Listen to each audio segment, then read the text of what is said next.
좋은 날 되고 계시나요? 오늘도 우리 함께 같이 말씀 읽도록 하겠습니다. 오늘 말씀은 역대하 24장 4절부터 16절까지의 말씀입니다. 계속해서 요아스와 여호야다에 대한 이야기가 나오고 있는데요. 오늘 본문을 보면요, 요아스가 이제 왕이 되고 난 후에 무너진 성전을 보수하는 일을 하려고 합니다. 그리고 그 사업을 시행해 나가는데, 그 사업을 진행해 나가는 데 있어서 조금 어려움을 만나게 됩니다. 그 어려움을 만났는데, 그 만난 어려움 무엇인지 우리가 좀 살펴보고, 그 문제를 이 요아스는 여호야다와 어떻게 해결했는지에 대해서 함께 좀 살펴보고 묵상해 보았으면 좋겠습니다. 그리고 두 번째는요, 오늘 본문 끝에 보면 여호야다가 이제 생을 마감하는 이야기가 나옵니다. 왕이 아님에도 불구하고 여호야다의 생에 대해서 역대의 기자가 평가하고 있는데요. 이 여호야다의 삶을 우리가 좀 살펴보면서 나의 삶을 좀 돌아보고 묵상해보는 시간을 가지면 좋을 것 같습니다. 네, 요아스가 왕이 되고 난 후에 성전을 보수할 결심을 하게 됩니다. 아달랴에 의해서 무너졌던 성전을 다시 보수하게 되는데요. 성전을 보수하기 위해서 요아스가 제사장들과 레위인을 통해서 세금을 걷도록 돈을 걷어서 성전을 보수하려고 하는데, 그런데 문제가 생깁니다. 그 문제는 뭐냐면 레위인들이 그 일을 열심히 하지 않는 거예요. 빨리 하지 않고 있었습니다. 그래서 요아스는 제사장이었던 여호야다를 불러서 왜 도대체 레위인들이 이 세금을 걷는 일에, 성전을 보수하는 것을 위한 성전을 걷는 일에 이렇게 열심을 내지 않느냐고 그에게 이야기합니다. 요아스는 분명한 정당한 목적이 있었습니다. 아달랴에 의해서 파괴된 성전을 보수하기 위해서 그 일을 하고 있었던 거죠. 그리고 그 세금은 유다 민족들이 내야만 하는 것이었습니다. 그럼에도 불구하고 레위인들이 그 일을, 세금을 징수하는 일에 있어서 최선을 다하지 않는 것에 대해서 이해할 수 없었던 부분들이 있었던 것 같아요. 그러면 왜 여호야다와 레위인들은 이 일에 열심히 보이지 않았을까라는 생각을 해보게 됩니다.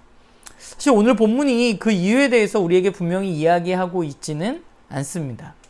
제가 오늘 묵상하기로는 제사장과 레위인들의 신분이 돈을 걷는 것이 아니잖아요. 그들이 하는 일은 하나님 성전을 관리하고 하나님의 말씀을 잘 가르치는 것이었습니다. 제사를 집례하고. 그런데 요아스는 그런 레위인들과 제사장들에게 원래의 임무가 아닌 다른 임무를 맡겼기 때문에 그들이 그것을 좀 더디하지 않았을까라는 제 개인적으로 좀 그렇게 생각을 해봤어요.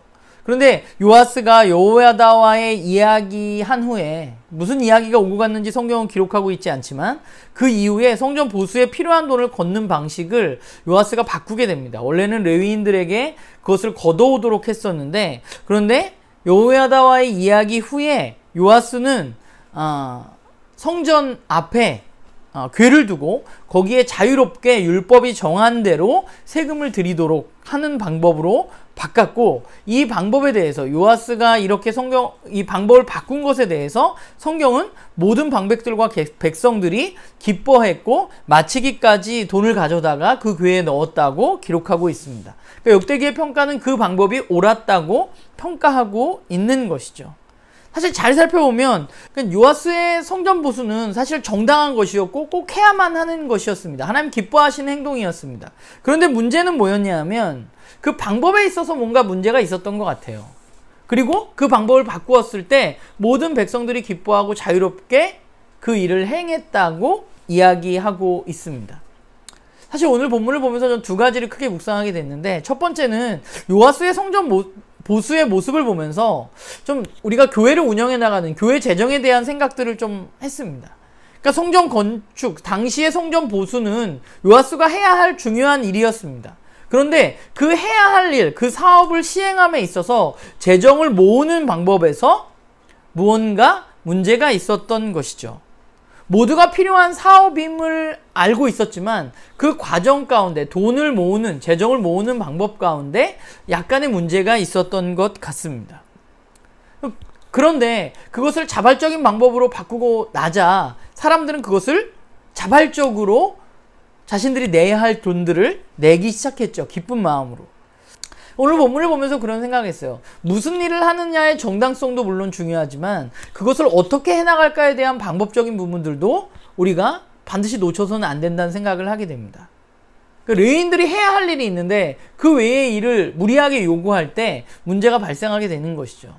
그러니까 해야 할 일을 올바르게 각자의 요소에서 해 나갈 때, 그리고 뭐 정당한 사업을 위해서 그것들을 잘 설명하게 됐을 때, 우리에게 그것이 필요하다고 느끼게 될 때 자발적으로 재정이 모이는 것은 예나 지금이나 마찬가지인 것 같다는 생각을 하게 됩니다.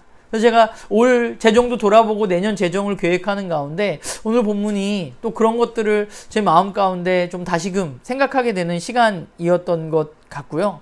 또 하나는 이 요아스란 인물을 끝까지 잘 이끌었던 여호야다에 대한 생각을 하게 됩니다. 여호야다에 대해서 평가하면서 그가 성전을 보수한 이후에 그는 죽기까지 날마다 하나님 앞에 예배드리는 삶을 살았다고 이야기했고, 또 그는 선을 행하는 사람이었다고 말했습니다.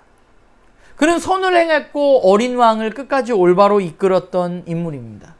저도 뭐 나이가 많진 않고 또 그렇다고 아주 적지 않은 그런 위치에 있다는 생각을 하게 돼요. 오늘 본문을 보면서 여호야다 같은 사람으로 자라가고 싶다는 생각을 좀 하게 됐던 것 같아요. 사람들을 올바른 길로 이끄는 사람으로 나도 자라가야 되겠다. 누군가에게 좋은 영향력을 미치는 사람으로 자라가야 되겠다라는 생각을 하게 되고, 또 그 힘의 바탕에는 반드시 하나님과의 올바른 관계가 있었던 것 같아요. 여호야다는 하나님 예배하기에 기뻐하는 사람이었는데 다시금 저의 개인의 예배를 돌아보게 되는 시간이었던 것 같습니다. 바라기는 우리 나눔교회 식구들도 마찬가지입니다. 우리가 그런 사람으로 자라갔으면 좋겠어요. 조금씩 정말 존경할 만한 어른으로 우리 나눔교회 식구들이 잘 자라간다면 우리가 희망이 없어 보이는 이 세상 가운데 작은 희망들이 생기지 않을까라는 생각을 해보고요. 오늘 하루도 여러분들 주님 안에서 좋은 하루 되시고 그 하나님과 개인적인 예배의 시간을 오늘 여러분들 가져보는 것을 추천드립니다.